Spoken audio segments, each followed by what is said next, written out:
నారాయణం నమస్కృత్య నరం చైవ నరోత్తమం దేవీం సరస్వతీం వ్యాసం తతో జయముదీరయేత్. హరి ఓం. పరమేశ్వర స్వరూపమైన సభకి నమస్కారం.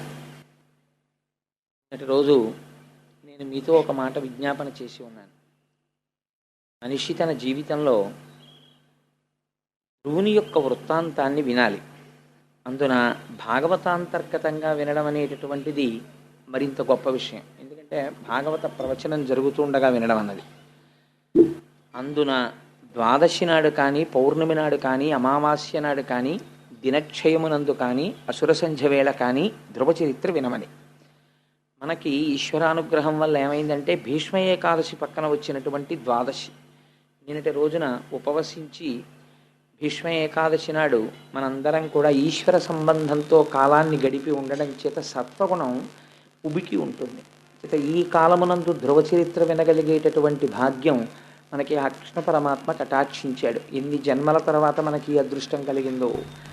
నేను ఎందుచేత ఈ మాట అంటున్నానంటే, మామూలుగా చూసినప్పుడు ధ్రువోపాఖ్యానము తెలియని వాళ్ళు ఇక్కడ ఉన్నారు అని నేను అనుకోను. ఒకవేళ ఎవరైనా తెలియని వారు ఉంటే ఏదో కొద్దిమంది ఉంటారు తప్ప ధ్రువుడి కథ తెలియనటువంటి వాళ్ళు ఎక్కువ మంది ఉండరు. సుందరకాండ తెలియని వాళ్ళు ఎలా ఉండరో అలాగే ధ్రువోపాఖ్యానం, ప్రహ్లాదోపాఖ్యానం తెలియని వారు ఉండరు. అయినా కూడా ధ్రువోపాఖ్యానం మనకి తెలుసు అని మనం అనుకుంటాం. కానీ ఆ ధ్రువోపాఖ్యానంలో చాలా రహస్యాలు ఉన్నాయి. తెలుసుకోవలసినటువంటి విషయాల్ని అందులో నిక్షేపించారు. మీకు నేను ఒక మాట చెప్పాను. భాగవతాన్ని ప్రారంభం చేసే ముందు వేదము యొక్క ఉత్తర భాగమైనటువంటి జ్ఞానకాండనంతటినీ కూడా వేదవ్యాసుడు ఉపనిషత్ సారాంశాన్నంతటినీ తీసుకొచ్చి భాగవతంగా ప్రతిపాదన చేశాడు. భాగవతంగా ప్రతిపాదన చేసి ఉంటే అది కేవలము జ్ఞాన సంబంధమే, అది తత్వ సంబంధమే అయి ఉన్నది. అయినప్పుడు అందులోకి కథలు ఎలా ప్రవేశించాయి, కొన్ని విషయాలను ఎలా తీసుకొచ్చి పెట్టారు మరి అంటే, సారభూతమైనటువంటి విషయములను పిండారు వ్యాసుల వారు. ఏది వింటే మనుష్య జన్మ సార్థకత పొందిపోతుందో అటువంటి వాటన్నింటినీ తీసుకొచ్చి హారం కింద గుచ్చారు. ఇవి మీరు తెలిసి వినండి, తెలియక వినండి, కథగా వినండి, తత్వంగా వినండి, ఎలా విన్నా సరే మీకు మహోపకారం చెయ్యగలిగినటువంటి సంఘటనల్ని, అటువంటి వృత్తాంతాల్ని తీసుకొచ్చి భాగవత పురాణంలో మనకి అందించాడు మహానుభావుడు. ధ్రువ చరిత్ర ఒక ఆశ్చర్యకరమైనటువంటి సందర్భం. ఎందుచేత ఆశ్చర్యకరమైన సందర్భము అన్నది మీకు నేను ఎక్కడికక్కడ ప్రస్తావన చేసే ప్రయత్నం చేస్తాను. మీకు నేను ఒక మాట మనవి చేశాను. మైథున సృష్టి జరగడం కోసమని బ్రహ్మగారు తన శరీరంలోంచి ఒక స్త్రీ స్వరూపాన్ని, పురుష స్వరూపాన్ని సృష్టి చేశారు అని. వారే స్వయంభవమనువు, శతరూప. స్వయంభవమనువు, శతరూప వారిద్దరూ కూడా ఉద్భవించిన తరువాత సృష్టి చెయ్యమని బ్రహ్మగారు ఆదేశించారు. వారికి 3 కుమార్తెలు, 2 కుమారులు కలిగారు. ఆ 3 కుమార్తెల పేర్లు నేను మొన్నటి రోజున చెప్పి ఉన్నాను. అకూతి, దేవహూతి, ప్రసూతి. కుమారులు ప్రియవ్రతుడు, ఉత్తానపాదుడు. ప్రియవ్రతుడి యొక్క వృత్తాంతం మనకి తర్వాత వస్తుంది. ఇవాళ మనం ఉత్తానపాదుడి గురించి మాట్లాడుకుంటున్నాం. ఆ ఉత్తానపాదుడికి 2 భార్యలు. మొదటి భార్య సునీతి, రెండవ భార్య సురుచి అనబడేటటువంటి 2 భార్యలు. ఆ 2 భార్యలతో ఉత్తానపాదుడు చాలా సంతోషంగా జీవితాన్ని గడుపుతున్నాడు. మీకు ధ్రువోపాఖ్యానంలో ఉన్న గమ్మత్తు ఏమిటంటే, మీకు ఆ పేర్లు వింటున్నప్పుడు ఏదో అనుమానం వస్తుంది. ఇది నిజంగా ఎక్కడో జరిగిన కథ, లేకపోతే ఏదైనా విషయాన్ని ఇందులో దాస్తున్నారా అన్న అనుమానం వస్తుంది. ఎందుచేత నేను ఈ మాట అంటున్నానంటే, ఆ పేరు పెట్టుకున్నవాడిని మీరు ఎక్కడైనా చూసారా? ఉత్తానపాదుడు అని పేరు పెట్టుకున్నవాడిని, పైకి కాళ్ళు ఉన్నవాడు ఉత్తానపాదుడు అంటే. అలా ఎలా ఉంటాడండి? అది అసహ్యంగా ఉంటుంది. కాళ్ళు పైకుంటే తలకాయ కిందకి ఎవరికీ ఉండదుగా. కానీ మనందరం అలాగే ఉన్నాం. ఎక్కడున్నాం? అమ్మ కడుపులో అలాగే ఉన్నాం. రేపు కపిల గీత విందురు. కానీ నిజంగా కపిల గీత వినడం అంటే పరమాత్మ సాంఖ్యం చెప్పడానికే కపిలావతారంలో వచ్చాడు. అది దేవహూతంతటిది కపిల గీత విని మోక్షాన్ని పొందేసింది. వ్యాసుల వారైతే ఒక మాట అన్నారు, అసలు ఈ కపిల గీత వినడం అనేటటువంటిది ఎప్పుడో సంభవిస్తుందయా. నేను మీకు చెప్పాను కదా, సారమంతా పిండేశాడు ఆయన. అందుకని ఈ కపిల గీత విన్నటువంటి వాళ్ళ యొక్క జీవితం మారిపోతోంది అన్నాడు ఆయన. అందుచేత మనమందరం ఉత్తానపాదులమే. అసలు మనం పుట్టే ముందు అందరం కూడా తల్లి కడుపులో పైకి కాళ్ళు పెట్టుకుని తల కిందకు పెట్టుకుని పడుకున్న వాళ్ళమే. ఆ తర్వాత అమ్మ కడుపులోంచి బయటికి వచ్చిన తర్వాత అన్ని ప్రాణులలాగే భూమికి అడ్డంగా పాకాం. తర్వాత నిలువుగా పెరిగాం. సరే, అందుచేత ఉత్తానపాదుడనేటటువంటి రాజుకి ఇద్దరు భార్యలు, ఒకరు సునీతి, ఒకరు సురుచి.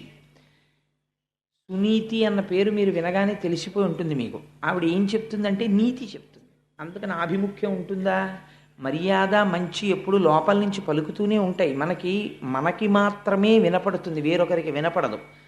మీరు ఒక చెయ్యరాని పని చెయ్యాలి అని అనుకున్నారనుకోండి, లోపల నుంచి ఒక ప్రబోధం వస్తుంది. అయ్యో ఎందుకులే ఆ పని చేయకపోతే వచ్చిన నష్టం ఏమిటి, చేసి పాపం మూట కట్టుకోవడం తప్ప అనిపిస్తుంది మనకి. కానీ వెంటనే మాయ, అవిద్య, మనస్సు కామము వైపుకి ఈడ్చేసే ముందు చెయ్యరాని పనిని చేయిస్తుంది.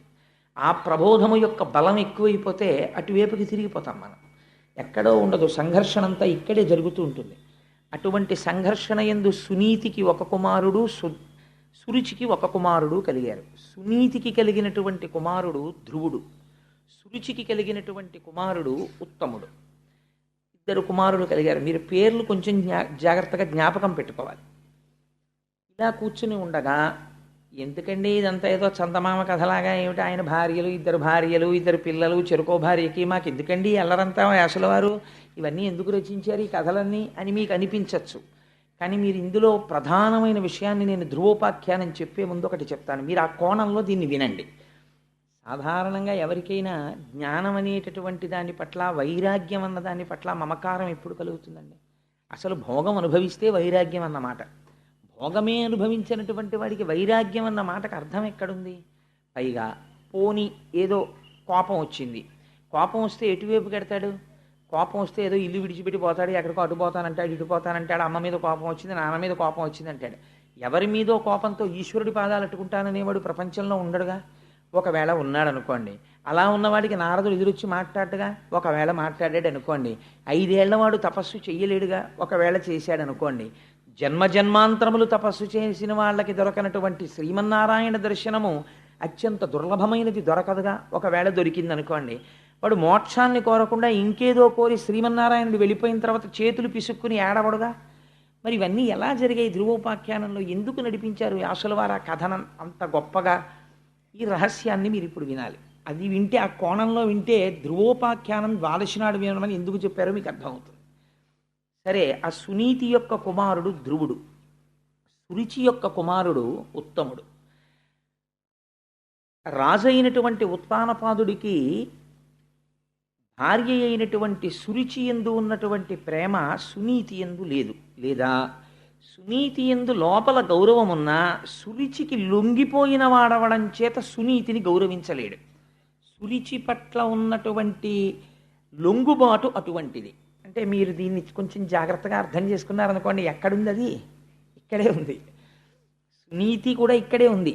సునీతి ఎప్పుడూ చెప్తుంటుంది, అలాంటి పని చేయకూడదు, విన్నావు కదా భాగవతం అంతా, రామాయణం చదువుకున్నావు కదా, పెద్దల మాటలు విన్నావు కదా, ఎందుకు పాడైపోతావు, ఇలాంటి పని చెయ్యకు, కక్కుర్తి పడకు. చూసేవాడు ఒకడు ఉన్నాడు, నిన్నను చూశారు కదా సత్యనారాయణ వ్రతంలో, అక్కడే కూర్చుంటాడు, చిత్రగుప్తుడు అని రాసేస్తుంటాడు. ఎందుకు వచ్చిన అల్లరి ఇదంతా మనకి? అందుకని వద్దా, పాపకర్మ చేయకంటుంది. కానీ మనం పుట్టిన దగ్గర నుంచి సురుచికి లొంగిపోవడం మనం అలవాటైపోయాం. సురుచికి లొంగడానికి అలవాటు పడిపోయిన మనం సునీతిని భార్యగా అంగీకరించలేం. అందుకని ఆవిడ మాటకి పెద్ద విలువ ఇవ్వం. అయినా ఆవిడ కూడా ఏమంటుంటుందంటే, నేను భార్యనే అని పాపం ఏదో చెప్పడానికని తెరదాకా వస్తుంది. సురుచి కళ్ళెర్ర చేసి చూస్తుంది. నీతి చెప్దాం అనుకుంటున్నావు అని. దీనికి లొంగిపోయి ఉన్నవాడు రాజు, అందుకని అసలు సునీతిని గౌరవించాడు. కానీ ఇద్దరూ భార్యలే, ఇద్దరూ ఎప్పుడూ జీవుడి వెంటే ఉంటారు వాళ్ళిద్దరూ చిట్ట చివరి వరకు. సురుచికి లొంగినవాడు కావడం చేత సునీతి యందు ఆవిడ మాట వినే తత్వాన్ని రాజుకి లేదు. ఆవిడ్ని భార్యగా ఆదరించినవాడు కాడు. అంటే సురుచికి ఇచ్చినటువంటి స్థానం సునీతికి ఉత్తానపాదుడు ఇవ్వలేదు. కానీ భార్యలు కనుక ఇద్దరి యందు కుమారులు జన్మించారు. ఒకడు ఉత్తముడు, ఇంద్రియాలతో అనుభవించిన సుఖాలన్నీ ఉత్తమంగానే కనిపిస్తాయి, ఎవడికి అధమంగా కనిపించవు. అధమంగా కనిపించింది సుఖం అని ఎందుకంటాడు? అనుభవించిన ప్రతిదీ ఇది గ్రామ్య సుఖం అండి అని అన్నాడు అనుకోండి, ఏదైనా ఒక సుఖాన్ని అనుభవించి సుఖంలో ఏముందండి, ఇది గ్రామ్య సుఖం, దీనికోసమా వెంపర్లాట అన్నాడు అనుకోండి, వాడు మారిపోయాడు అంతే. వాడి వైరాగ్యం వచ్చింది. వైరాగ్యం అన్న మాట చాలా తేలికగా వాడుతుంటారు సమాజంలో. ఆయనకి చాలా వైరాగ్యం వచ్చిందండి, మహానుభావుడు అలా ఉంటాడు అంటారు. ఉట్టిది వైరాగ్యం అన్న మాట అలా ఏం ఉండదు. వైరాగ్యం వస్తే ఎలా వస్తుందో తెలుసా అండి, it does not come like drop by drop, it comes like flood అంటారు రామకృష్ణ పరమహంస. అది వస్తే వరదలా వస్తుంది, అంతేకాని చుక్క చుక్క చుక్క చుక్క రాదు. వైరాగ్యం వచ్చినటువంటి వాడు వైరాగ్యము కలగగానే 12 గంటలకి వైరాగ్యం కలిగితే 12 గంటల 1వ నిమిషం నుంచి మారిపోతాడు. వైరాగ్యం పైన కట్టుకున్న బట్టల్ని బట్టి తెలియదు, లోపల స్థితిని బట్టి తెలుస్తుంది వైరాగ్యం. కాబట్టి నిన్నను చూడండి, తత్వవిధానంద సరస్వతి మహారాజు వచ్చారు, అనుగ్రహ భాషణం చేస్తూ. వారి స్థితి ఏమిటో తెలుసా అండి, వారు కెమిస్ట్రీలో పిహెచ్డి, కృష్ణ యజుర్వేదంలో సైన్స్ అన్న సబ్జెక్టు మీద పిహెచ్డి. వారు రాణి నరసింహశాస్త్రి గారి కొడుకు. వేదాంతముల యందు వారికి ప్రవేశం ఉంది. వారు ఉపనిషత్తులన్నీ చదివారు, వేదాలన్నీ చదివారు, పురాణాలన్నీ చదివారు. ఇవాళ ఆత్మతత్వమునందు నిలబడిపోయినటువంటి మహాపురుషుడు, అంత నిరాడంబరుడు. ఎవరింటికైనా పలహారం చేయడానికి వచ్చారనుకోండి, ఇలా తెరేస్తే ఒప్పుకోరైన.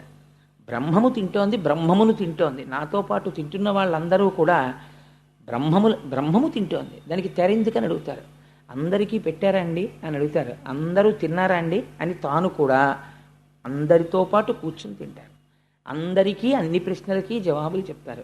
ఎంత శుద్ధమైన నవ్వు నవ్వుతారంటే, నాకు ఆయన నవ్వు చూస్తే సుందరకాండలో సీతమ్మ తల్లి నవ్వు గుర్తొస్తుంది.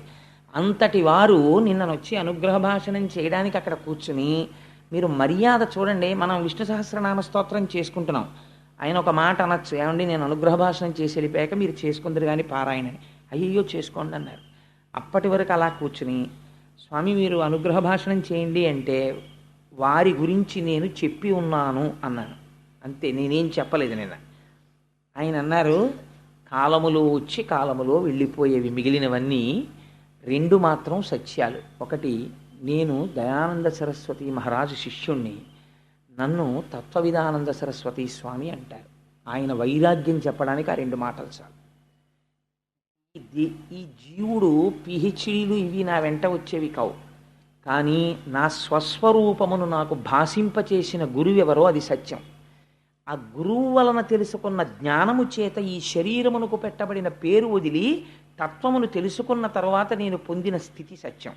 ఈ 2 సత్యాలు, మిగిలినవి కాలములో వెళ్ళిపోయేవి, వాటి గురించి ప్రమేయం లేదు. ఎంత గొప్ప మాట అండి!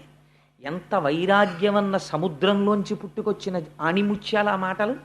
దాన్ని అనుగ్రహ భాషణం అని పిలుస్తారు. అలా లోపల వడపోత పోయగలిగిన ధీరుడైన వాడు మాట్లాడతాడే, అందుకే జ్ఞానిని ధీరాహ అని పిలుస్తారు. అందుకే నేనన్నా వారి దర్శనం సుఖబ్రహ్మ దర్శనం అని. ఎంత గొప్ప మాటలు చూడండి ఆ మాటలు.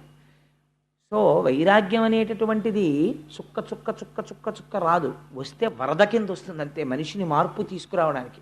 అయితే మాకు ఎప్పటికీ రాదా అండి అని అనుకోక్కర్లేదు. అది ఇప్పుడు వస్తుంది అంటే ఈశ్వరానుగ్రహం, శ్రవణం జరుగుతుండాలి. అలా విగ్రహాన్ని మీరు నల్లరాతిని తీసుకెళ్ళి శిల్పి దగ్గర పెట్టి, అయ్యా రేపు పొద్దుటికి వెంకటేశ్వర స్వామి వారు తయారవ్వాలండి అంటే శిల్పి అయ్యో 3 నెలలు పడుతుందండి అంటాడు. అంతేకాని పెద్ద చుట్టట్టుకొచ్చి ఢామ్ ఢామ్ కొట్టేయడు. చిన్న ఉలిని పట్టుకొని, చిన్న సుత్తిని పట్టుకొని, కన్నిరెప్ప దగ్గర నుంచి జాగ్రత్తగా దెబ్బ దెబ్బ దెబ్బ దెబ్బ దెబ్బ దెబ్బ కొట్టాలి. కొట్టిన తరువాత ఆగమం ప్రకారం శిల్పం తయారవుతుంది. అప్పుడు దాన్ని ప్రతిష్ఠ చెయ్యాలి, అభిషేకం చెయ్యాలి, అప్పుడు దానికి కళ్ళకున్నటువంటి మైనం తీయాలి. అప్పుడు ఆ స్వామి మీకు అనుగ్రహాన్ని కటాక్షించగలిగినటువంటి మూర్తి అవుతుంది. అంతే తప్ప ఒక విగ్రహం మీకు అకస్మాత్తుగా రమ్మంటే రానట్లుగా వైరాగ్యము జ్ఞానము ఒక్కసారి సిద్ధించమంటే ఎలా సిద్ధిస్తాయి? దానికి శ్రవణము నడుస్తూ ఉండాలి. భగవత్ సంబంధమైనటువంటి విషయాన్ని వినడం అన్నది జరుగుతూ ఉండాలి. అది జరగకపోతే అది కుదిరే విషయం కాదు. కాబట్టి ఆ సురుచి సునీతి 2 భార్యలతో ఉత్తానపాదుడు ఉన్నాడు. ఒకానొక నాడు ఒక ఆశ్చర్యకరమైన సంఘటన. ఇది మామూలు మన ఇళ్లల్లో అయితే చెప్పుకోవలసినటువంటి సందర్భమే కాదు. దానికి వ్యాసుడు మురిసిపోయి, ఎవరండి రాసినవాడు? ఎవరో సాంఘిక నవలు రాసేవాళ్ళు, చందమామలో కథ రాసేవాళ్ళు, వాళ్ళు రాయలేదు. లేకపోతే ఏదో పత్రికకి సరదాగా రాత్రి కూర్చునో కథ రాసేవాళ్ళు రాయలేదు. ఈ సంఘటనని తీసుకొచ్చి ఒక మహాత్ముడి యొక్క జీవితంగా, మీ జీవితాన్ని మార్చగలిగిన సందర్భంగా ఒక సంఘటనని వ్యాసుడు ఆవిష్కరిస్తున్నాడు. పోతన గారు పరవశించి అనువాదం చేశారు. ఇది రాముడు నా చేత అనువాదం చేయించాడన్నారు. ఏమిటి ఆ సంఘటన? అంత గొప్ప సంఘటన ఏం జరిగింది అంతఃపురంలో అంటే, మీరు ధ్రువోపాఖ్యానాన్ని మామూలుగా ఇన్ బిట్వీన్ ది లెటర్స్ అంటారు ఇంగ్లీష్లో, అలాగా మీరు దాన్ని అక్షరాల కింద చదివారనుకోండి, అది పెద్ద సంఘటనే కాదు. కానీ ఒక గొప్ప సంఘటన జరిగింది. ఏమా సంఘటన? మీరు అవధరిద్దురు గాని, ఒకనాడు సుఖలీల నుత్తాన పాదుండు ఎరి ప్రియురాలైన సురిచి కన్న కొడుకు ఉత్తము తన తొడలపై నిడుకొని ఉపలాలనము చేయుచున్న వేళ అర్ధితత దారోహణాపేక్షితుండైన ధ్రువుని కనుంగొని తివక ఆదరింపకుండుటకు గర్వించి ఆ సురుచియు సవితి బిడ్డండైన ధ్రువుని చూచి తండ్రి తొడనెక్క వేడుక తగిలనేని పూని నాగర్భమున నాడు పుట్టక అన్యగర్భమున పుట్ట కోరిన కలది నేడు జనకు తొడయక్కు భాగ్యంబు సవతి కొడక. ఎంత గొప్ప అనువాదమో చూడండి ఆ శిశపద్యం. ఒకనాడు ఉత్తానపాదుడు కూర్చునున్నాడు. సింహాసనం మీదేం కాదు, అంతఃపురంలో కూర్చునున్నాడు. పక్కన సురిచి నిలబడి ఉంది. సునీతిని దగ్గరికి రానివ్వడుగా, సురిచే ఉంటుంది ఎప్పుడు. సురిచి కొడుకైనటువంటి ఉత్తముడు తండ్రి తొడ మీద కూర్చున్నాడు. తండ్రి తొడ మీద కూర్చోవాలనేటటువంటి ఉత్సుకత కొడుక్కి సాధారణంగా ఉంటుంది. ఎంచేత అంటే ఆయన పెద్ద ఆఫీసర్ అవనివ్వండి, చుట్టూ ఆఫీసర్స్ని పెట్టుకుని ఇంట్లో ఏదైనా మాట్లాడుతుండనివ్వండి, కొడుకు పరిగెత్తుకుంటూ వచ్చి వాడికి ఏం తెలుసు అరమరికలు, నాన్నగారండి నాన్నగారండి నేను ఒళ్ళో కూర్చుంటానంటాడు. తండ్రి ఇప్పుడు కాదు అలా కూర్చో, ఇప్పుడు అలా కాదు కూర్చో, అలా అన్న కొద్దీ వాడికి ఎక్కాలనిపిస్తుంది పిల్లాడికి. అదో విచిత్రం. పిల్లలకి తండ్రి తొడ మీద కూర్చుంటే ఉన్న ఆనందం వాడు మహాసామ్రాజ్య పట్టాభిషేకం పొందినట్టు ఆనందిస్తాడు. తండ్రి తొడ మీద కూర్చోవాలనుకుంటాడు. తండ్రి కూడా అంతే యథార్థానికి. అసలు పురుషుడికి ఐశ్వర్యములలోకెల్లా గొప్ప ఐశ్వర్యమేది అని ప్రశ్న వేశారు. అంటే అన్ని ఐశ్వర్యములలో గొప్ప ఐశ్వర్యం ఏది అంటే పుత్రగాత్ర పరిష్వంగము. తన కొడుకుని తాను గాఢముగా కౌగలించుకోవడమే పెద్ద ఐశ్వర్యం. ఎందుకంటే తానే కొడుకుగా ఉన్నాడు ఎదురుగుండా, అందుకని తనను తాను కౌగిలించుకోవడం కుదరదు. తన కొడుకుని కౌగిలించుకోవడం అంటే ఏమంటే కుమార్తె కూడా అలాగే పుట్టింది కదా అని మీరు అడగచ్చు. కానీ శాస్త్రం కన్న కూతురైనా సరే 5 సంవత్సరములు దాటిన తరువాత కూతురు నిద్రపోతుంటే తండ్రి ఆ గదిలోకి వెళ్ళడానికి నిషిద్ధం. తండ్రితో కలిసి కూతురు ఏకశయ్య యందు నిద్రించడం నిషిద్ధం. ఒక మర్యాద పెట్టింది సమాజమునందు, ఆ గౌరవం నిలబడ్డం కోసమని అంత గౌరవాన్ని నిక్షేపించింది. తండ్రికి కూతురు మీద మిక్కుటమైన ముద్దొస్తే కొడుకునైనా సరే ఎక్కడ పడితే అక్కడ ముద్దు పెట్టడానికి వీల్లేదు, ధర్మశాస్త్రం అంగీకరించదు. మూర్ధన్య స్థానమునందు చిన్నతనంలో వేరు, 5 ఏళ్ళు దాటితే బిడ్డడి యొక్క తల పట్టుకుని ఉంచి, ఒకవేళ వాడు మనకన్నా పొడుగైపోతే వాడి తలకాయ పట్టుకుని ఉంచి వాడి యొక్క మూర్ధన్య స్థానమునందు పాపట యందు తండ్రి ముద్దు పెట్టుకుంటే వాళ్ళకి ఆయుర్దాయం వృద్ధిలోకి వస్తుంది, వాళ్ళు ఇంకా వృద్ధిలోకి వస్తారు. తప్ప ఎక్కడ పడితే అక్కడ ముద్దు పెట్టడాన్ని శాస్త్రమునందు నిషేధించింది. అందుచేత తండ్రి యొక్క తొడ మీద కూర్చునున్నాడు ఉత్తముడు, సురుచి కొడుకు. పాపం సునీతి కొడుకు పరుగున వచ్చాడు. ఆయన ధ్రువుడు, ఆయనకి కూడా కోరిక కలిగింది నాన్నగారి తొడ మీద కూర్చోవాలి అని. వచ్చి నాన్నగారు నేను కూడా కూర్చుంటాను నాన్నగారు అన్నాడు. తండ్రి ఎక్కించుకోలేదు తొడ మీద. ఎందుకు ఎక్కించుకోలేదు? కొడుకు మీద ప్రేమ లేక కాదు, మీరు అది గమనించాలి. కొడుకు మీద ప్రేమ ఉంది, ఎందుకనంటే తన కొడుకే.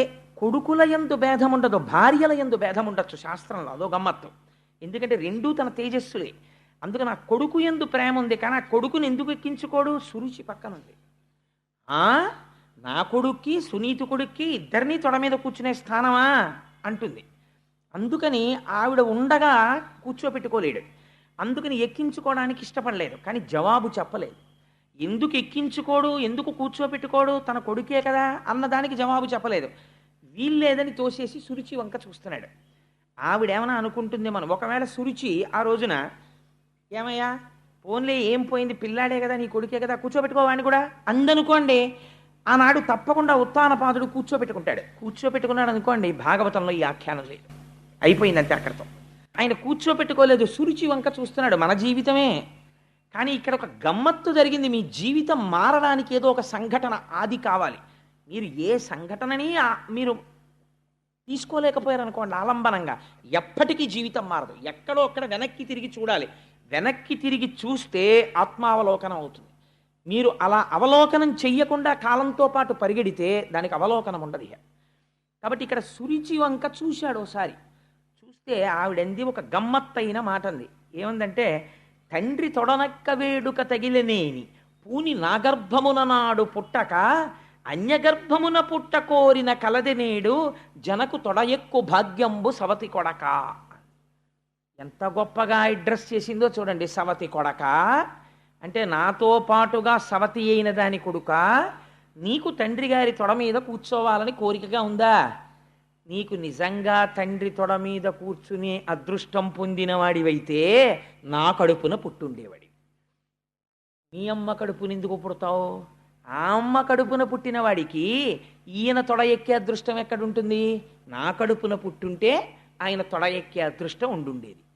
ఇది ఎంత హేయమైన మాట మీరు ఆలోచించండి. క్షేత్రములు రెండూ సమానం, బీజములు రెండూ సమానం. కానీ కేవలము ఆభిజాత్యముతో ఈ మాట అంటోంది. ఇప్పుడు ఎవరిని నింద చేసింది ఆవిడ ధ్రువుణ్ణి నింద చేయలేదు.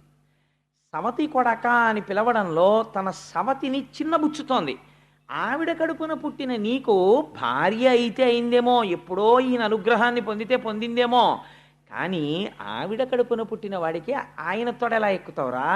ఆయన తొడ మీద కూర్చోవాలంటే నా కొడుకు అయి ఉండాలి అంటే తన ఆభిజాత్యాన్ని ప్రకటించుకుంది సవతితో కలిపి. ఇదే సురుచి అంటే. ఎంత అహంకారం చూడండి. అసలు అలా ఒక 5 సంవత్సరముల పిల్లవాడు తండ్రి తొడ మీద కూర్చునేటప్పుడు ఇంత కఠినంగా మాట్లాడవలసిన అవసరం ఉన్నదా?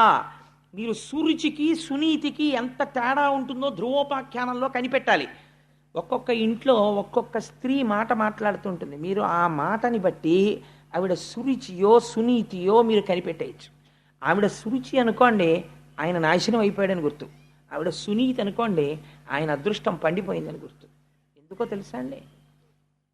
ఆ దేవి భాగవతంలో వ్యాసుడు ఒక తీర్పు చెప్తాడు. అందులో అంటాడు ఆయన, కుపుత్రేణన్ వయో నష్టం. ఒక దుర్మార్గుడైనటువంటి కొడుకు కలిగాడు అనుకోండి, వాడి వల్ల వంశం అంతా నశించిపోతుంది. కుభోజనేన దివస. ఒకరోజు భోజనం తప్పు భోజనం చేశారనుకోండి. తప్పు భోజనం అంటే ఏమిటో తెలుసా అండి?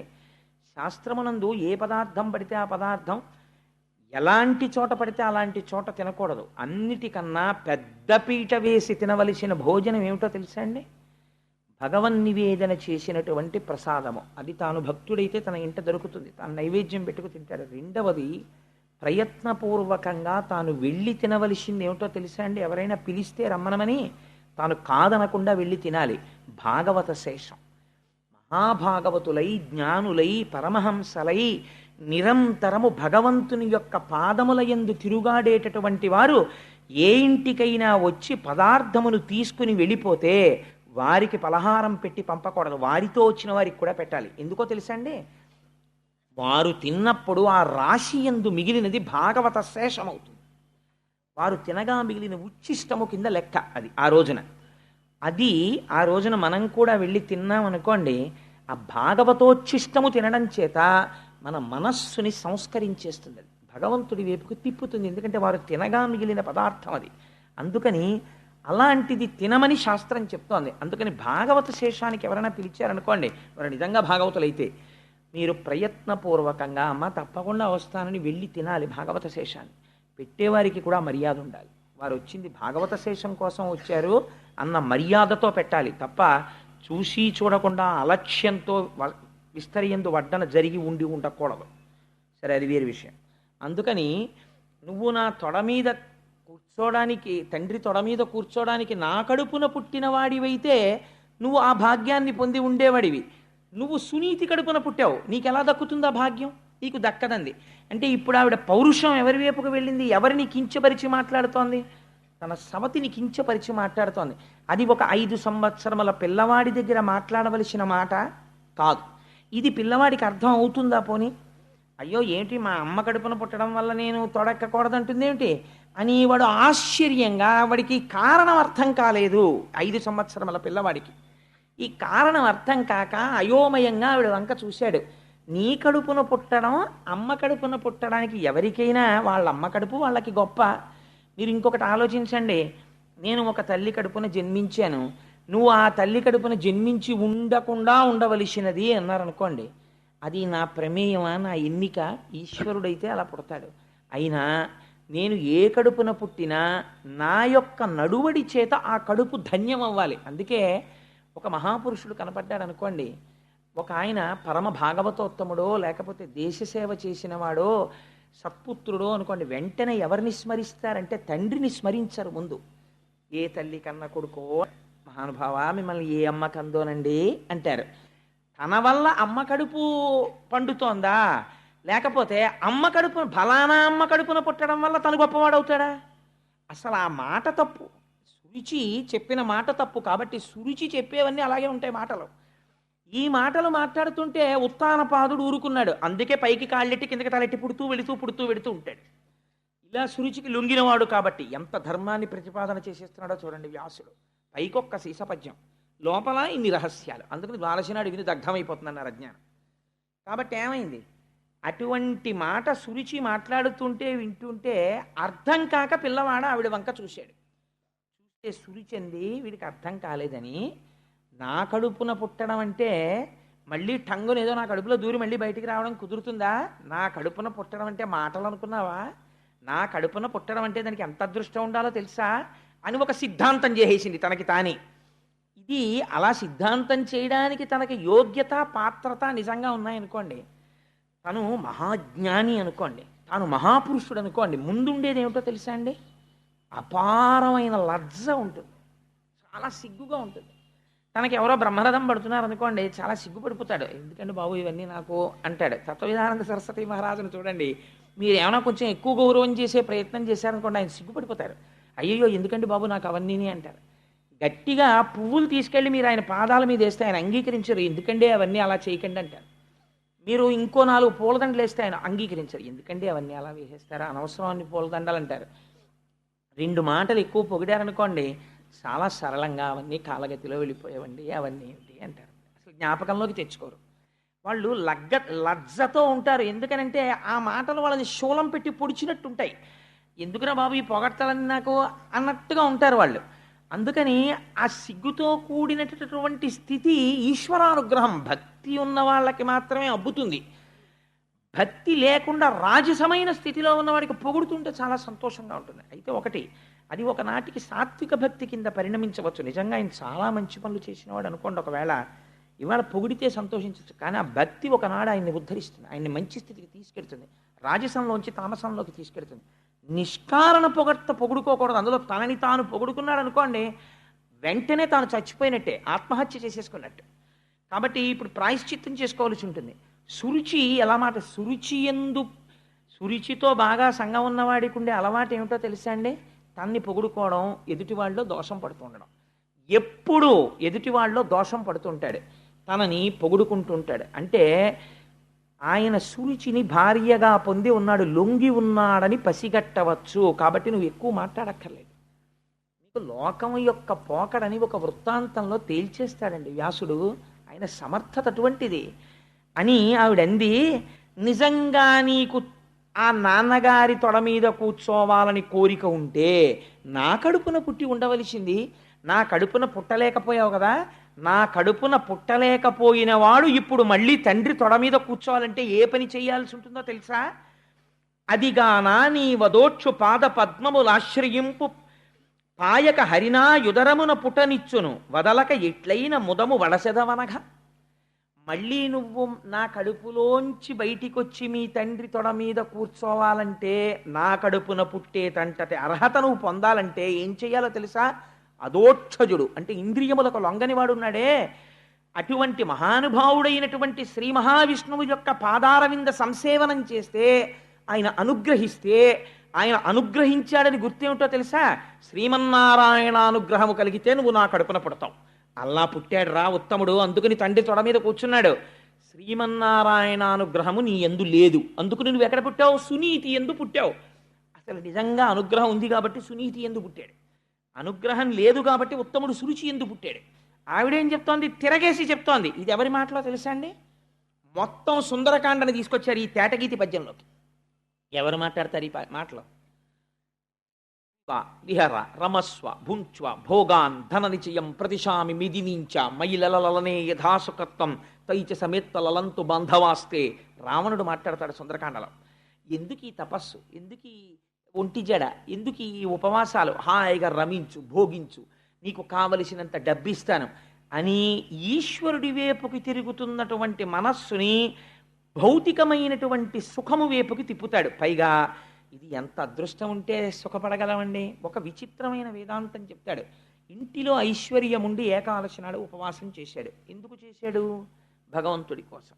వేరొకడు అంటాడు, ఏంటండి ఇవన్నీ పిచ్చి, ఈశ్వరుడు ఎందుకు ఇచ్చాడు? తినడానికి ఇచ్చాడు, అంతేగాని అవన్నీ పెట్టుకుని ఉపవాసం చేయమనే, ఎందుకంటే ఇదంతాను అంటాడంటే ఇది రావణ ప్రలాపన.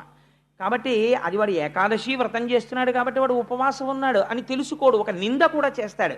అదే రావణుడు చేస్తాడు. అదే సురుచి మాట్లాడుతుంది. ఎలా మాట్లాడుతుందో చూడండి. శ్రీమన్నారాయణ అనుగ్రహం ఉంటే నా కడుపున పుట్టుండేవాడివి, మీ నాన్న తొడెక్కుండేవాడివి, నాన్న శాశ్వతమా తొడ శాశ్వతమా, ఎక్కడం పెద్ద వైభోగమా అని ఈ మాట చెప్పి నీకు నారాయణ అనుగ్రహం లేదు అంది. అంటే ఇప్పుడు ఆ పిల్లాడికి ఏదో కొంత అర్థమైంది, ఏదో కొంత అర్థం కాలేదు. కానీ శ్రీమన్నారాయణానుగ్రహాన్ని పొందలేకపోవడం వల్ల నేను సునీతి కడుపున పుట్టానన్న మాట వాడికి జీర్ణం కాలేదు. అది చెప్పడానికి వాడికి భాష చాలదు, వాడు చాలా చిన్న పిల్లవాడు. అందుకని ఇప్పుడు వాడు ఏం చేస్తాడంటే, చెప్పడం చేత కాలేదనుకోండి ఆ పిల్లాడికి, వాడు చేసే పని ఏమిటంటే మొయ్యోమని ఏడుస్తాడు. కాబట్టి ఇప్పుడు వాడు ఏం చేశాడంటే, నాన్న తొడక్కనివ్వలేదు, సురుచి ఏదో మాట్లాడుతోంది, తనకు అర్థం కాలేదు, ఇది ఒక గొప్ప సంఘటన, ఇది మనకి ఒక పరమపావనమైన ఆఖ్యానాన్ని అందించబోతోంది. అందుకని వ్యాసుడి ఈ శ్లోకాన్ని తీసుకున్నాడు. ఇక్కడ నుంచి వాడు ఏడుస్తూ, ఇలా ఏడిచిన వాడు లేడురా. ఏడిచిన వాళ్ళందరూ సురుచి కోసం ఏడిచిన వాళ్లే. నాకు ఇంకా కారు లేదని ఏడిచినవాడు, నాకు ఆ భోగం లేదని ఏడిచినవాడు, ఈ భోగం లేదని ఏడిచినవాడు, ఈశ్వరుడు అన్నీ ఇచ్చినా కూడా ఏదో వెతుక్కున్నది లేదని ఏడిచినవాడు, ఉన్నాయని తృప్తిపడి ఈశ్వరుడి కోసం ఏడ్చినవాడు లేడు. ఇవాళ నారాయణానుగ్రహం నాకెందుకు లేదని ఏడుస్తూ వెళ్ళిపోతున్నాడు, చెప్పుకోవడం చేత కానివాడు. ఇది ఆశ్చర్యకరమైన సంఘటన. 5 ఏళ్ల పిల్లవాడికి ఇట్లాంటి ఆలోచన వచ్చింది. ఈ ఆలోచన రావడం గొప్పతనం. సాధారణంగా ఎవడికి రాది ఆర్తి. కాబట్టి అది వైరాగ్యమే. నాకు ఎందుకు రాదు అనుగ్రహం అని ఏడవడం, ఆ ఏడుపే వైరాగ్యం. కాబట్టి అది తెలిసి తెలియని వైరాగ్య సంపద ఏర్పడింది. కానీ దీన్ని పూర్ణ వైరాగ్యం చేసేవాడు వాడు ఉండాలి. ఇప్పుడు దాన్ని మార్గమునందుకు త్రిప్పగలిగిన వాడు వాడు ఉండాలి. వాడు ఏడుస్తూ అమ్మ దగ్గరికి వెళ్ళాడు. సునీతి మాటకి సురుచి మాటకి ఎర్రగీత గీసినంత తేడా ఉండాలి. అలా లేదనుకోండి, మీరు ఆవిడ్ని సునీతి అని పిలవడానికి వీల్లేదు కదా. అందుకని వాడు ఏడుస్తూ అమ్మ దగ్గరికి వెళ్ళాడు. ఎందుకురా ఏడుస్తున్నావు అని అడిగింది అమ్మ. అమ్మ ఏమడుగుతుందండి? ఈ పిల్లాడి ఏడుస్తుంటే ముందు అమ్మ ఏమడుగుతుందంటే, ఏ నాన్న ఎందుకు ఏడుస్తున్నావు అంటుంది. అమ్మ దగ్గర ఒక లక్షణం ఉంటుంది, మీరు గమనించండి. ఆ ఎదురు పోర్షన్ వాళ్ళు ఈ పోర్షన్ వాళ్ళు చాలా స్నేహితులు. పిల్లాడు అలోహమని ఏడుస్తూ అమ్మ దగ్గరికి వెళ్ళాడు అనుకోండి, పెద్ద గోల పెట్టేస్తాను. ఎందుకురా ఏడుస్తున్నావు అన్నాడు అనుకోండి, అమ్మ అమ్మ నన్ను ఎదురింటి అక్క ఆడనివ్వట్లేదమ్మా అన్నాడు అనుకోండి, నువ్వు ఆ అక్కతో మాట్లాడకంటు, నువ్వు అక్కతో మాట్లాడకు, చెప్తాను నేను ఈ మాట దాని సంగతి అంటుంది. అంటే పిల్లాన్ని ఉపశమింప చేయడం కోసం చిన్న అక్కసు వస్తుంది అమ్మకి, తన పిల్లాడికి ఏదో పొరపాటు జరిగిపోయిందని. అమ్మ అంత నిష్పక్షపాతంగా ఉండడం కష్టం. అమ్మ అంటేనే అంతండి. పిల్లాడికి ఇంత హాని జరిగితే తనకి ఏదో పాము కుట్టినంత పరితపించిపోతుంది. అలాంటి అమ్మ లేకపోతే లోకం ఎక్కడుంది? కాబట్టి అమ్మ అలా మాట్లాడుతుంది. కానీ సునీతి మాట్లాడడంలో ఉన్న గమ్మత్తు ఎలా ఉంటుందో చూడండి. ఆవిడ దగ్గరికి వెళ్ళి పిల్లాడు ఓహో ఏడుస్తున్నాడు. వాడికి ఎందుకు ఏడుస్తున్నావురా అంటే, నేనేమిటో శ్రీమన్నారాయణ అనుగ్రహం నాకు లేదుట, అందుకుని నీ కడుపున పుట్టాంట, ఇవన్నీ చెప్పడం వాడికి చేత కాదు. ఏడుస్తుంటే ఆవిడ అటు ఇటు చూస్తోంది, ఎందుకు ఇలా ఏడుస్తున్నాడని. సవతి ఆడిన మాటల సారెతలచి, ఈలోగా అక్కడ ఉండేటటువంటి అంతఃపుర కాంతలు కొంతమంది పరిగెత్తుకొచ్చారు. ఎందుకమ్మా పిల్లాడు ఏడుస్తున్నాడు అని అడిగారు. అడిగితే వీడు చెప్పలేడు. వాళ్ళు అన్నారు, అమ్మా అనరాని మాట ఒకటంది సురుచి, ఇవ్వాల నీ కొడుకు తండ్రి గారి దగ్గరికి వెళ్ళి తొడ మీద కూర్చుంటానన్నాడు. నీకు నారాయణానుగ్రహం లేదురా, అందుకుని సునీతి కడుపున పుట్టావు, నా కడుపున పుట్టుండేదానివి అనుగ్రహం ఉంటే నువ్వు అది నా కడుపున పుట్టకుండా నాన్న తొడ మీద ఎలా కూర్చుంటావు అని అడిగింది. అంటే ఇప్పుడు సునీతి ఏడ్చింది ఈ మాటకి. ఏడ్చి ఆవిడంది, సవతి ఆడిన మాటల సారె తలచి కొనుచు బేర్చిన దుఃఖాబ్ది కుందుచుండే దావ పావక శిఖిల చేతగిలి కాంతి వితతి కందిన మాధవి లతిక స్పోలే. ఎంత గొప్ప మాట చూడండి. మాధవీలత అని అతి సున్నితమైనటువంటి ఒక తీగ, ఒక జాజి తీగో ఒక మల్లె తీగో పందిరెక్కుతోంది. దాన్ని మీరేం కాల్చేయలేదు, కానీ చాలా నాజూకుగా పరమకోమలంగా ఉండేటటువంటి ఒక మల్లె తీగకి కొద్దిగా అంత దూరంలో ఎవరో చెత్త తగలపెట్టారు. ఒక పెద్ద మంట రేగింది. దాని సెగ ఈ తీగకి కొట్టింది. అసలే తీగ పరమ సౌకుమార్యంతో కూడినటువంటి తీగ. అక్కడ తగిలినటువంటి ఆ మంట వేడి తగిలి ఎంత ఒడిలిపోయి ఎంత ఎలా అయిపోతుందో అలా ఏమిటి కరెక్ట్గా అలాగే వస్తుంది. అలా అటువైపు నుంచి వచ్చినటువంటి ఆ పొగకి, ఆ తప్తము చేయగలిగినటువంటి ఆ వేడికి పాపం ఆ మాధవీలత ఎలా కందిపోతుందో అలా కందిపోయింది ఆవిడ యొక్క మనస్సు. కందిపోయి ఆవిడంది కొడుకుని చూసి, ఎంత మాటందరా సురిచి, అదేదో గొప్పదనుకుంటోంది, దాని కడుపున పుట్టడం గొప్ప అని వెంటనే కయ్యానికి వెళ్ళిపోవాలి. ఆవిడంది, అనగా ఈ దుఃఖమునకు పనిలేదన్యులకు సొలయ బలవంతంబై తన పూర్వజన్మ దుష్కృతి ఘనకర్మము వెంటనంటగానెవ్వలనన్. నాయనా, నువ్వు ఏడుస్తున్నావు కదా, మీ నాన్న తొడ ఎక్కనివ్వలేదని. ఎవరికైనా దుఃఖం కలిగితే ఆ దుఃఖానికి కారణం వేరొకరిని నిందించకూడదు. మీ పిన్ని నిన్ను నాన్న తొడ ఎక్కనివ్వలేదు అని నువ్వు ఏడుస్తున్నావు, కానీ అలా ఏడవకూడదు. ఎందుకో తెలుసా? తప్పు పిన్నిని ఏమనకూడదు. పిన్ని కాదురా నీ దుఃఖానికి కారణం. నువ్వు గత జన్మలలో చేసుకున్నటువంటి పాపమే ఇవాళ నువ్వు ఏడిచేటట్టు చేసింది తప్ప, ఇప్పుడు మళ్ళీ తల్లితో సమానమైనది నీ పినతల్లి. నీ పినతల్లిని నువ్వు మళ్ళీ ఇంకొక మాట అంటే మళ్ళీ అమ్మని దూషించినటువంటి దోషం కట్టి కుడిపి మళ్ళీ బాధపడతావు. అందుచేత తప్పు నాన్న. ఆవిడ కాదు నీ బాధకి కారణం, నేను కాదు నీ బాధకి కారణం, నీ తండ్రి కాదు, నువ్వు చేసుకున్న పాపకర్మయే నీ దుఃఖమునకు కారణము. ఏ తల్లి మాట్లాడుతుందండి ఇలాగా? అంటే సంస్కార బలం ఎక్కడి నుంచి వస్తుంది పిల్లలకి? వ్యాసుడు తీర్పు చెప్పేస్తున్నాడు. ఇంట్లో తల్లిదండ్రులు మాట్లాడేటటువంటి మాటల నుంచి మీరు నిరంతరము ఇంట్లో చంద్రశేఖర పరమాచార్య స్వామి వారి గురించి తలుచుకుని పొంగిపోతూ మాట్లాడడం మీకు అలవాటు అనుకోండి. ఒక పోతన గారి గురించి అద్భుతంగా మాట్లాడడం మీకు అలవాటు అనుకోండి. శంకర భగవత్పాదుల గురించి చాలా గొప్పగా మాట్లాడుకుని పొంగిపోవడం మీకు అలవాటు అనుకోండి. ఎవరో తెలిసి తెలియనటువంటి వాళ్ళు మీ పిల్లల దగ్గర ఏ చంద్రశేఖర పరమాచార్య స్వామి వారి వంటి వారి గురించో కొంచెం తక్కువ చేసేదో మాట్లాడారనుకోండి, ఆ పిల్లలకి ఎంత కోపం వచ్చేస్తుందంటే బొగ్గలు ఎర్రపడిపోయి, నాన్నగారండి నాన్నగారండి నేను నిజంగా ఇవాళ దెబ్బలాడేద్దాం అనుకున్నాను నాన్నగారండి, అలా అంటుందా అది స్వామివారిని, దానికి తెలియదండి చంద్రశేఖర స్వామి వారి గురించి అంటుంది. తప్పమ్మా, నువ్వు దెబ్బలాడకూడదు, నువ్వు తెలుసుకున్నావు కదా, నువ్వు వారి గొప్ప చెప్పాలి అవతల వాళ్ళకి అని తండ్రో తల్లో చెప్తారు. తల్లిదండ్రులని బట్టే పిల్లలకి సంస్కార బలం వస్తుంది. అలా రాకుండా వాడికి కుసంస్కారం వచ్చిందనుకోండి, అది వేరు విషయం. కానీ 90% ఎవరు బాధ్యులు? తల్లిదండ్రులే బాధ్యులు. మీరు ఎలా నడిస్తే పిల్లలు అలా నడుస్తారంతే. వారి నడువడి మిమ్మల్ని అనుసరించి ఉంటుంది, ఇక వేరుగా చెప్పక్కర్లేదు. తల్లిదండ్రులు ఎలా ఉంటారో పిల్లల యొక్క నడువడి అలాగే ఉంటుంది. అందుకే 7 తరాలు అటు ఇటు చూసి పిల్లని తెచ్చుకున్నాం, లేకపోతే పిల్లాన్ని తెచ్చుకున్నాం అంటారు. ఇవ్వడానికి ఏమిటి చూస్తారు? ఆ తల్లిదండ్రుల యొక్క నడువడి ఎలా ఉంటుంది, వీళ్ళ ముందు వాళ్ళ నడువడి ఎలా ఉంటుంది, అది చూస్తారు. ఆ వంశంలో ఎవరైనా ఒక మహాపురుషుడు ఉన్నాడు అనుకోండి, ఆయన తేజస్సు మళ్ళీ ఆయన ఈ పిల్ల కడుపునో లేకపోతే ఓ మనవడిగానో ముని మనవడిగానో మళ్ళీ పుట్టచ్చు. పుడితే ఆ వంశం పావనం అయిపోతుంది. ఏమో ఆయన మళ్ళీ పుడతారేమో ఆశ. అటువంటి మహాపురుషుడున్న వంశం అండి అది. అంటే ఆ ఇంటికి తన పిల్లని పంపించాలని తాపత్రయపడతారు. ఎందుకని? అటువంటి చోటుకి వెళ్ళి అటువంటి చోట తను వారి కోడలు అనిపించుకుంది తన కూతురు. అందుకని నా కూతురు వారి ఇంటికి కోడలైతే బాగుండని కోరుకుంటారు. అలాగే కూతురున్నవాడు సంస్కార బలం ఉన్న కుటుంబానికి ఆయా నా కూతురు వారింటి కోడలైతే బాగుండని తండ్రి కోరుకుంటాడు. కాబట్టి తల్లిదండ్రుల యొక్క సంస్కార బలాన్ని అనుసరించి పిల్లలు ఉంటారు. ఎంత అందంగా మాట్లాడిందో చూడండి ఆవిడ. అని పినిమిటి చేతను పెండ్లామని కాదు నికృష్ట దాసి అనియను పిలువంగను చాలని దుర్భగురాలనగల నా కుచ్చి నుదయమందిన కథనన్. నువ్వు ఇవాళ ఇటువంటి బాధ ఎందుకు పొందుతున్నావో తెలుసా? మీ పిన్ని ఆ మాట అంది అంటే ఉత్తినే అనలేదురా. మీ నాన్నగారికి నేను కూడా భార్యని. పోనీ పినిమిటి చేతను పెండ్లామని కాదు, మా ఆవిడ అని ప్రేమతో ఎప్పుడైనా ఓ సునీతి ఇలరా అని పిలవకపోతే పిడపోయిరి. అలా పిలవకపోతే నేను బాధపడినా. ఇవాళ నాకు భార్య యొక్క స్థాయి లేదు.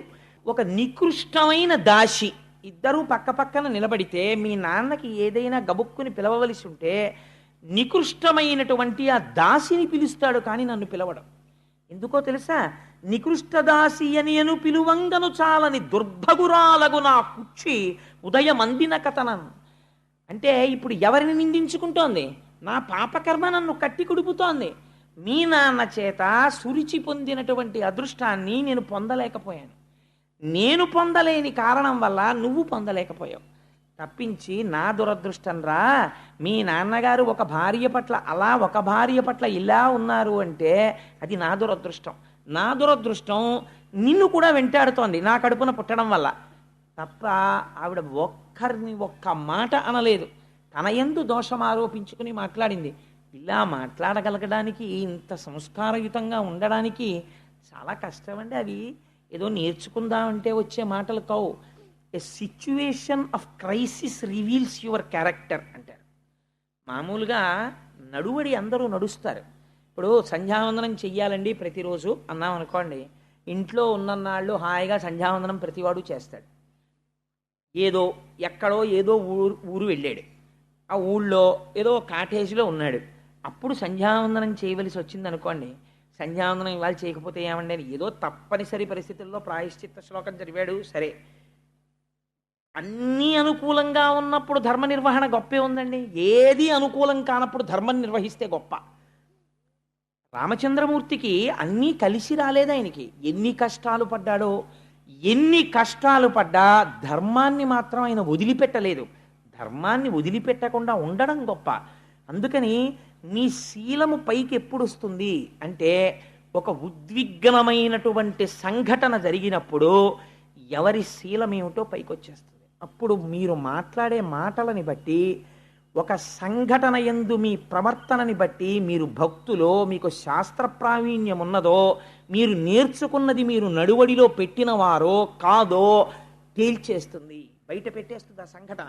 ఇప్పుడు ఈ సంఘటన ఎంతమందిని బయట పెడుతోందో చూడండి. ఒక్క సంఘటన ఉత్తానపాదుడి బలహీనతని బయటపెట్టింది, సురుచి అహంకారాన్ని బయటపెట్టింది, సునీతి శీలాన్ని బయటపెట్టింది, ధ్రువుడి మనస్సులో ఏర్పడబోతున్నటువంటి ఒక కొత్త కోరికని బయటపెడుతోంది. ఇన్ని విషయములకు ఆధారభూతమైన ఒక సంఘటనని ఎత్తుకుంటున్నాడు వ్యాసుడు. ఎంత గమ్మత్తైనటువంటి విషయం అండి నిజంగా. వ్యాస భగవానుడికి మనం ఎన్నిసార్లు జోదలు చేయాలి మహానుభావుడికి అని ఆవిడంది. నాన్న ఎందుకురా బెంగ పెట్టుకుంటావు, విను ఆడిన ఆ సురుచి వచనములు సత్యంబులుగను, సర్వశరణ్యుండనగల హరిచరణంబులు కను, జనకుని అంకమెక్కగా తలతేనిన్. సురుచి ఏం చెప్పిందో అది పరమ యథార్థం. నిజంగా నీ తండ్రి యొక్క తొడ ఎక్కి కూర్చోవాలన్న కోరిక నీకుంటే, మీ తండ్రి మనస్సుని మళ్ళీ అలా మార్చగలిగిన వాడెవరో తెలుసా? సురుచిని తొక్కి పెట్టి సునీతిని పక్కకి తెచ్చుకోగలగాలి. ఇది నీ అంత నీకు సాధ్యం కాదు. ఈశ్వర పాదాలు పట్టుకోవాలి. పట్టుకుంటే సురుచిని తిరస్కరించగలవు, సునీతికి పెద్దపీట వేయగలవు, ఆత్మధర్మాన్ని భక్తితత్వాన్ని ఒప్పుకోగలవు, నీ ధర్మమునందు నువ్వు నిలబడగలవు, సురుచిని త్రోసిరాదనగలవు. నాకు అక్కర్లేదు ఈ భౌతిక సుఖాలని, ధర్మ విరుద్ధమైనటువంటి సుఖమునందు మమకారమును విడిచిపెట్టగలవు. అలా విడిచిపెట్టడానికి ఈశ్వరానుగ్రహం ఉండాలి. అందుకని ఏది సురుచి చెప్పిందో అది యథార్థం. నీకు నిజంగా నీ తండ్రి అంకం ఎక్కాలన్న కోరికుంటే నువ్వు శ్రీమన్నారాయణ పాదారవింద సంసేవనము చెయ్యగలగాలి. ఇలా ఏడవడం కాదురా, ఆయన గురించి ఏడవగలవా? ఏడిచాడు మీ తాత మహానుభావుడు స్వయంభవమనువు. అఖండమైన రాజ్యం ఇచ్చాడు చిత్రముఖ బ్రహ్మగారు. మొట్టమొదట ఏది భూమండలం అని అడిగాడు స్వయంభవమనువు. హిరణ్యావత మహానుభావుడు ఆదివరాహమూర్తి అయ్యి వచ్చి యజ్ఞవరాహమూర్తి భూమిని పైకెత్తి మీ తాతకిచ్చాడు స్వయంభవమనువుకి. వరాహావతారం అంటే ఎంత గొప్పదో తెలుసా అండి? ఒక చోట ఒక మాట చెప్తారు. పోతనామాచ్యుల వారు ఆంధ్రీకరిస్తున్నారు భాగవతాన్ని. ఒక రాజుగారు అడిగారు, నాకు ఆ భాగవతాన్ని ఇమ్మని. అడిగితే పోతన గారు ఇవ్వనన్నారు ఎవ్వరికి. ఇమ్మనుజేశ్వరాధములకిచ్చి పురమ్ములు వాహనమ్ములు సొమ్ములు కొన్ని పుచ్చుకొని సొక్కి శరీరము బాసి కాలుచే సమ్మెటవాటులంబడక సమ్మతి శ్రీహరికిచ్చే చెప్పే ఈ బొమ్మెల పోతనాచ్యుడొకడు భాగవతంబు జగద్ధితంబు గన్నని చెప్పుకున్నాడు ఆయన. ఆయన ఒప్పుకోలేదు అంకితం ఇవ్వడానికి. ఆయనకి ఏం కానుకలు గుచ్చుకోట, ఆయనకి మమకారం లేదుట, ఈశ్వరుడి పాదాలు పట్టుకున్నవాట అని తెలుసుకుని ఆ రాజు వేటమిషతో వచ్చి భటుల్ని పంపాడు. పోతన గారిని తీసుకురండి నా దగ్గరికి అని. ఆ భటులు వెళ్ళారు. వెళ్ళేసరికి పోతన గారు, ఆయనకి ఏముందంటే ఒక చిన్న పూరిపాక అంతే, ఆ పూరిపాకలో కూర్చొని భాగవతాన్ని ఆంధ్రీకరిస్తున్నారు. ఈ భటులు లోపలికి ఎడదామని చూశారు. వెళ్ళేటప్పటికి ఒక అడవి పంది పడుకునుంది పర్ణశాల ముందు, ఆ కుటీరం ముందు. అది వీళ్ళని చూసి పైకి లేచి గుర్ర నరిచింది. ఇటువంటి అడవి పందిని మనం ఎన్నడూ చూడలేదని భటులు పారిపోయి రాజుకు చెప్తే రాజు చీవాట్లు పెట్టాడు. అడవి పందిని చూసి పారిపోతారు, అది పులే సింహమా, మొత్తం సైన్యం వెళ్ళండి అన్నాడు. ఇంతమంది సైన్యం దాని కోరలు చూసి, దాని నోరు చూసి, దాని పళ్ళు చూసి భయపడి వచ్చేసారు. రాజా, మేము అటువంటి వరాహాన్ని చూడలేదన్నారు. తీరా రాజుగారు వచ్చి చూసి ఆశ్చర్యపోయి పోతన గారి పాదములు పట్టుకుని ప్రణిపాతం చేసి, నాకు బుద్ధొచ్చింది, ఈ కాపు కాస్తున్నది కేవలము వరాహము కాదు, ఈశ్వరాంశ అని తెలుసుకుని పోతన గారి కాళ్ళ మీద పడిన తరువాత పోతన గారిని ఇంతసేపు మీ పాక బయట కాపాడినటువంటి వరాహం ఎవరంటే బయటికి వచ్చి చూశారు, అక్కడ ఏమీ లేదు. ఆయన అప్పటికి ఆంధ్రీకరిస్తున్న ఘట్టం ఏమిటో తెలుసా అండి? యజ్ఞవరాహమూర్తి భూమినెత్తుతున్న ఘట్టం. ఆ యజ్ఞవరాహమే పోతన గారి పర్ణశాల ముందు పడుకుంది. ఈశ్వరుణ్ణి నమ్ముకున్న వాడికి నమ్ముకున్నంత ఆయన చూస్తాడు, లోకమేం చూడగలదు వాణ్ణి. అందుచేత మహానుభావుడు మీ తాత స్వయంభూమనువు ఆ నారాయణుడు గురించి ఏడ్చాడు. ఏడ్చి ఇంత భూమండలాన్ని మీ తాతకిచ్చాడు శ్రీమన్నారాయణుడు ఏలమని. ఇంత భూమండలానికి నేను అధిపతినని స్వయంభౌమును పొంగిపోలేదు. శరీరమునకు వృద్ధాప్యం వచ్చిన తరువాత కొడుక్కి పట్టాభిషేకం చేసి అరణ్యములకు వెళ్ళిపోయాడు. ప్రయత్నపూర్వకముగా విషయ సుఖాల్ని వదిలిపెట్టేశాడు. వదిలిపెట్టి శ్రీమన్నారాయణుడిని గురించి తపస్సు చేసి తరించిపోయి ఆయన యందు లీనమైపోయాడు. ఆయన గురించి ఏడ్చిన వారిని ఆయన అలా తనలో కలుపుకున్నాడు. అడిగిన సుఖములు ఇచ్చాడు. మీ తాతలా నువ్వు ఏడవగలవా? మీ పిన్ని చెప్పింది తప్పు కాదరా, మీ పిన్ని పరమసత్యం చెప్పింది, నీకు అలా ఏడవడం వచ్చా? ఏడవడం వస్తే ఇంట్లో ఏడవడం కాదు, పో ఇక్కడి నుంచి. పోయి అరణ్యంలో కూర్చొని నిశ్శబ్దంగా ఉన్న చోట కూర్చొని శ్రీమన్నారాయణుడి గురించి ఏడు. ఆయన అనుగ్రహం కలిగిందా, మీ తండ్రి అంకసీమ నువ్వు చేరగలుగుతావు. ఒక 5 సంవత్సరముల పిల్లవాణ్ణి ఎటువంటి స్థితికి తల్లి మాట తీసుకెళ్ళిపోతుందో చూడండి. ఏ పిల్లడినైనా తల్లి మాట తీసుకుని వెళ్ళగలదు. అమ్మ ఇలా పెరుగన్నపు ముద్ద నోట్లో పెడుతూ చెప్పిన మాటలే ఆ పిల్లవాడి శీలాన్ని తీర్చిదిద్దుతాయి. అబ్దుల్ కలాం గారు ప్రిఫేస్ రాసుకుని ఒక మాట అంటాడు, అమ్మా, I wait for that day of the final judgment to reach your lotus feet once again. అమ్మా, వచ్చి నీ పాద కమలములయందు చేరిపోయేటటువంటి మహామృత్యువు గురించి నిరీక్షిస్తున్నానన్నాడు మహానుభావుడు.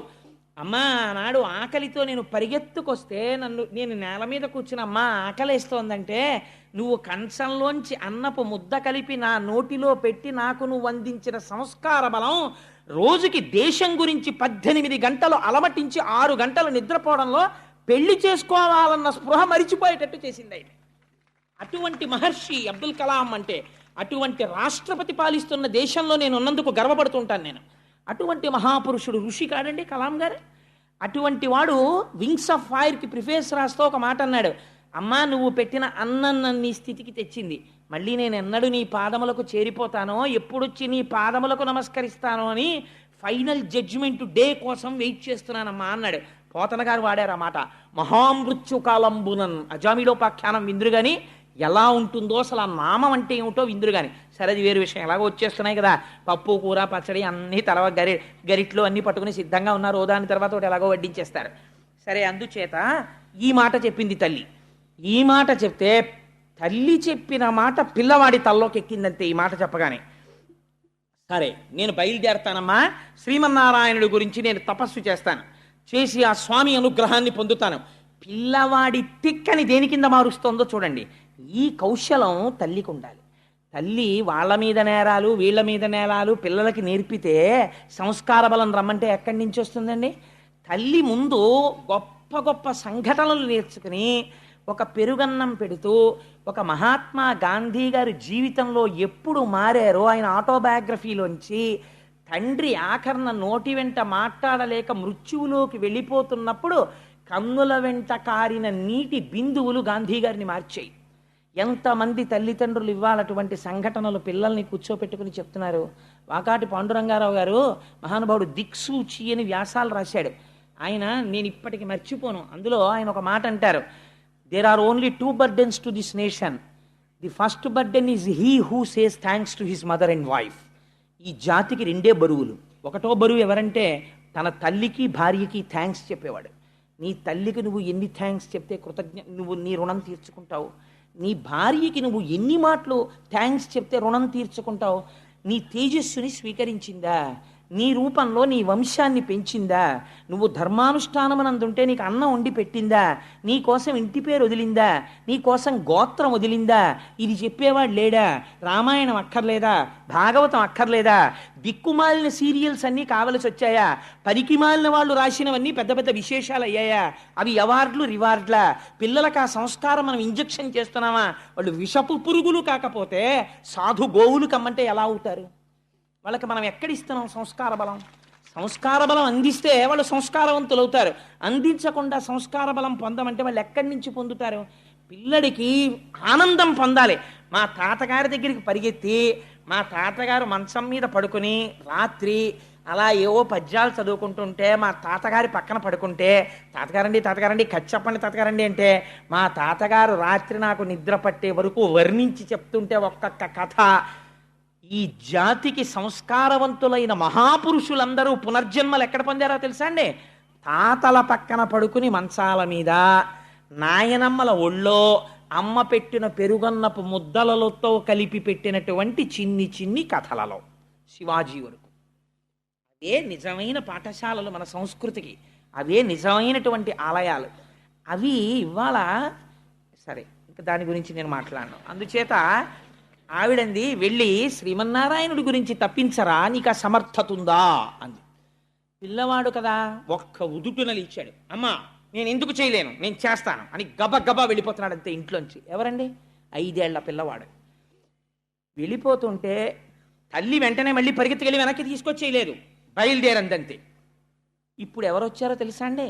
లోక కళ్యాణము చేసేటటువంటి నారదుడు పరిగెత్తుకొచ్చాడు.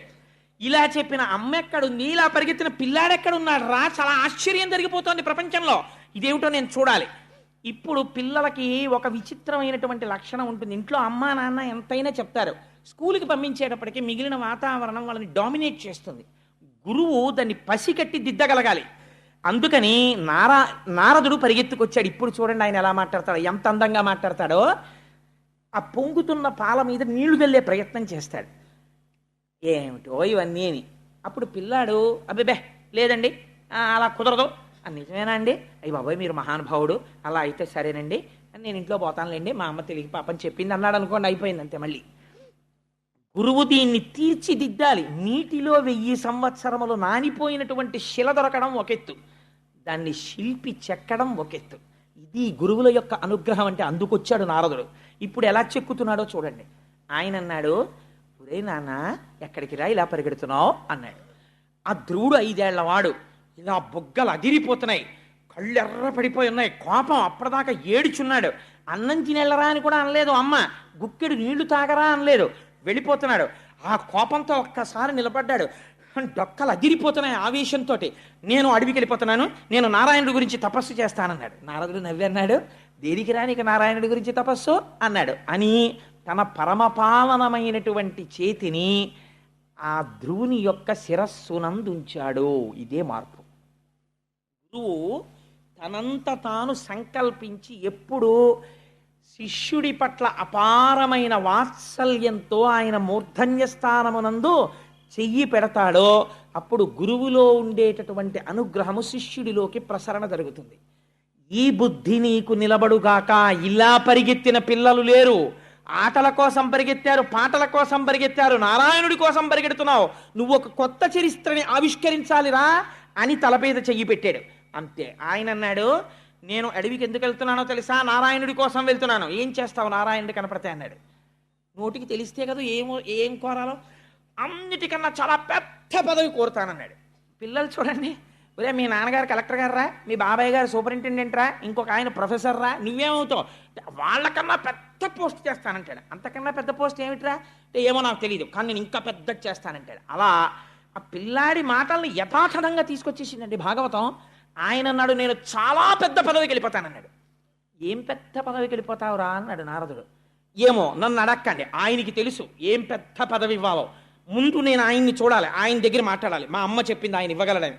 మా నాన్న తొడ మీద ఎక్కద్దంది కదా మా పిన్ని, నేను ఇప్పుడు ఆయన గురించి తపస్సు చేస్తాను, ఆయన వస్తారు. వచ్చింది ఇది నమ్మకం. మా ఇంట్లో ఉన్న విగ్రహం విగ్రహం అంటే ఎక్కడ కనపడతాడండి? ఈశ్వరుడు ఉన్నాడు, ఎందుకు కనపడాడు అన్నవాడికి కనపడతాడు, కదిలిపోతాడంతే పరమాత్మ. కనపడతాడు, ఆయన వస్తాడు, నేను ఆయన గురించి కూర్చుంటాను, ఆయన గురించి నామని చెప్పుకుంటాను, వస్తాడు. ఏం తెలుసు వీడికి? వీడికి తపస్సు అంటే తెలుసా? స్వాధ్యాయం తెలుసా? ఉపనిషత్తు తెలుసా? ఏం తెలుసు? ఆయన వస్తాడు. వచ్చిన తర్వాత నాకు మా నాన్న తొడ మీదకి ఎక్కనివ్వలేదు కదా, నేను స్వామిని అడుగుతాను, నాకు పెద్ద పదవి కావాలి స్వామి అంటాను, పెద్ద పదవి ఇస్తాడు. అప్పుడు తిరిగి వస్తాను. అప్పుడు మా పిన్ని మా నాన్న వాళ్ళందరూ చూసి, ఒరే ఎంత పెద్ద పదవి పొందావురా అంటారు. మా అమ్మ చూసి, నాన్న నా మాట విన్నావు, ఎంత పెద్ద పదవి పొందావు అంటుంది, అందుకుని వెళ్తున్నాను అన్నాడు. అంటే నారదుడు నవ్వి అన్నాడు, అసలు నువ్వు పొందేది ఏమిటో నీకు తెలీదా? పెద్ద పదవి పొందుతావా, అందుకు వెళ్ళిపోతున్నావా? సరేలే, కానీ నేను ఒకటి చెప్పనా, ఇలా నారాయణుడి కోసం వెళ్ళిన వాళ్ళు చాలామంది ఉన్నారు. ఎవరు వెళ్ళారో తెలుసా?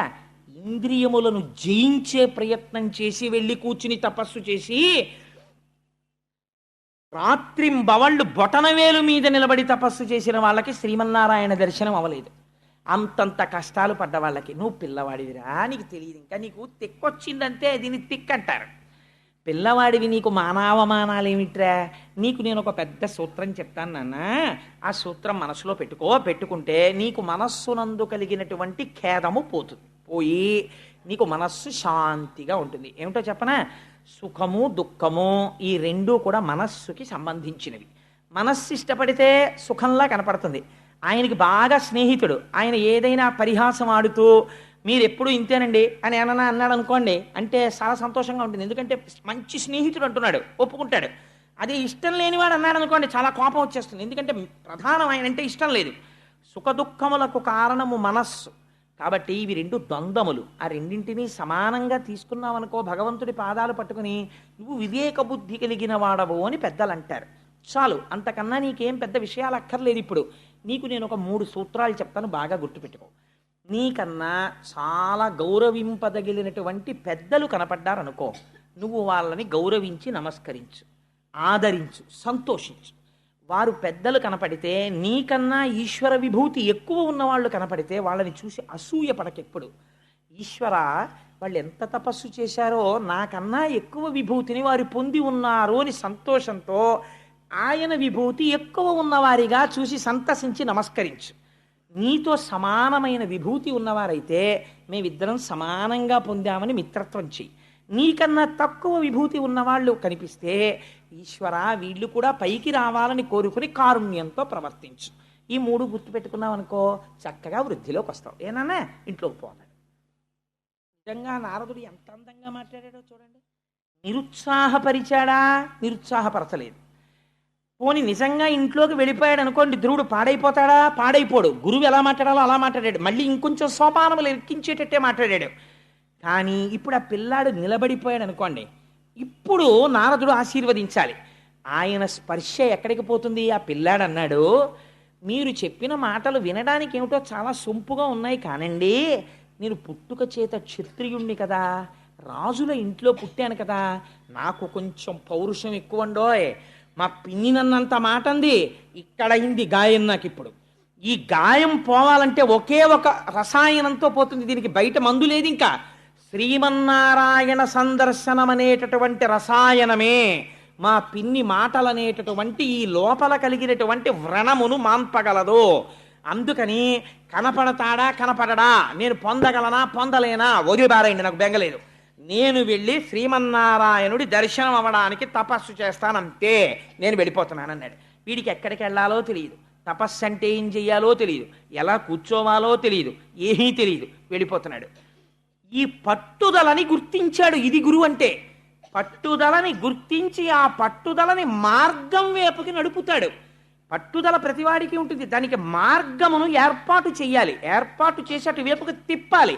అలా తిప్పినవాడు గురువు అండి. అలా గుర్తుపట్టలేకపోతే ఇంకా ఆయన గురువు ఏమిటి? ఆయన గురువు కాడు. తన శిష్యులలో ఎవడు ఏ స్థాయిలో ఎటువైపుకు వెళ్ళాలని ఆర్తి పొందుతున్నాడో గుర్తుపట్టి అటువైపుకి మార్గాన్ని సుగమం చెయ్యాలి గురువు. అలా మాట్లాడాలి. ఎంత గొప్పగా ఇప్పుడు చెప్పాడు నారదుడు. ఆయన అన్నాడు,